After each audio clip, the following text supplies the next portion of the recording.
Moi, quand je choisis un bâton, il y a différents éléments. Puis ce qu'il faut comprendre, c'est que tout le monde a une façon de manier différente, tout le monde a une façon de tirer différente. Il faut vraiment que tu prennes l'outil qui t'est propre à toi. La première affaire pour moi, c'est le feeling avec la palette. Comment je vais sentir la rondelle. Parce que dans un match, le but, c'est d'avoir les yeux levés le plus possible.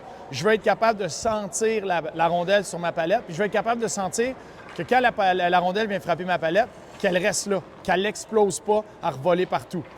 Le flex, ça, c'est quelque chose qui a beaucoup évolué. Si vous voyez, c'est 85 celui-là. Quand j'ai commencé avec les bâtons One Piece qu'on appelait à l'époque, j'ai commencé avec du 110 parce qu'on ne savait pas trop c'était quoi du flex. Puis le but, c'était plus tu étais fort, plus il fallait que ça soit stiff. Là, le monde a appris, puis la façon de tirer a complètement changé. J'ai descendu à du 105, à du 100. Je me retrouvais avec des problèmes au poignet, j'avais mal au poignet, puis mentalement, c'était dur de comprendre pourquoi descendre. Aujourd'hui, j'ai un 85. D'après moi, je jouerais avec un 80 pour être capable l'efficacité d'un tir des poignets. En utilisant le flex, tu as besoin de beaucoup moins de force, beaucoup moins de transfert de poids. Moi, j'ai tout le temps été avec CCM.